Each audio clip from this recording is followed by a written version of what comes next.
Hi, today we're going to write the equation of a circle. When we're given a center point and the radius, the center point is -1, 2. It's going to be represented by HK. Radius is R. All we're going to do is plug it into the equation of a circle. This is the equation of the circle. X minus h squared plus y minus k squared equals r squared. When we plug it in, we're going to go opposite. This number becomes opposite, which becomes positive. This number becomes negative, which is the opposite. And all we're doing is squaring the radius. So when we plug it in, -1, so that's x plus 1 squared plus y minus 2 squared equals, once we square 3, that's 3 times 3. That becomes 9. Opposite, opposite when we're putting it back in. And it's just the reverse. When we have the equation of a circle and we're trying to find the center point and the radius, we go opposite, opposite from here. Opposite, +1 becomes -1. -2 becomes +2. And in this case, we take the square root. The square root of 9 becomes 3. So now we have our center point, -1, 2, and our radius 3. First, we're given the center point and the radius into the equation. Then from the equation to the center point and the radius. Right, now we're finna write the equation of a circle from the graph. We're given the graph, okay? This is our center point, HK, and these are any points on the circle, okay? We take the point, find the center. From our graph is -1, 2. -1, 2. It is what it is, HK. But our radius, we're going to have to count. 1, 2, 3. It's 3 units from the center. We can go up, down, right, left. It's still going to be 3 units because our radius is the same in the circle. Okay, so step 2 is find the radius by counting from the center point to any point on the circle. Our R is equal to 3. For step 3, we go back to part 1. Part 1, all we do is plug it into the equation, but we go opposite, opposite, and we square the 3. This is how we get the equation of a circle. Make sure you square the 3, square your radius before you plug it back in.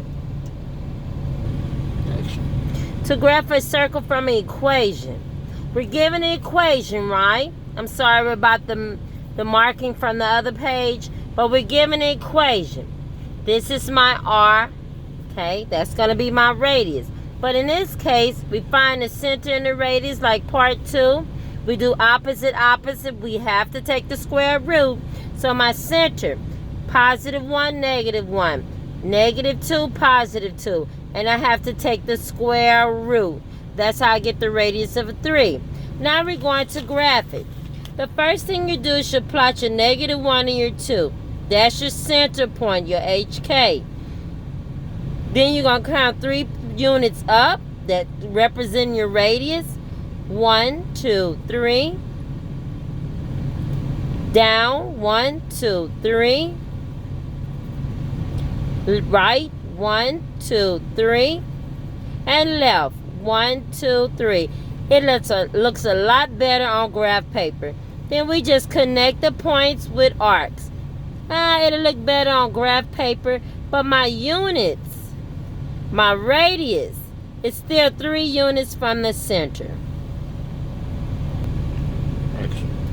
Write an equation of a circle when given a center point and a point on the circle. That's any point on the circle.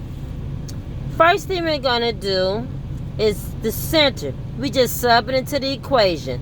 Opposite, opposite. It goes in, but we have to do the opposite. +8, -8, +3, -3. But now we have to find our radius. This is going to require a little work.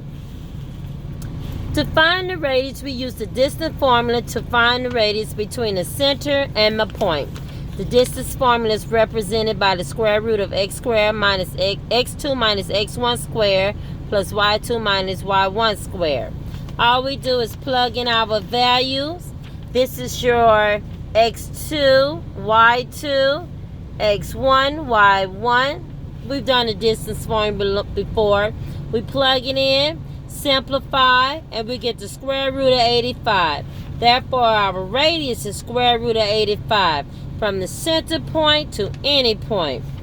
Now, when we place it in the formula, before we put in the formula, we have to square it. And of course, when we square a square root, you get what's under the radical sign. It's all in your notes.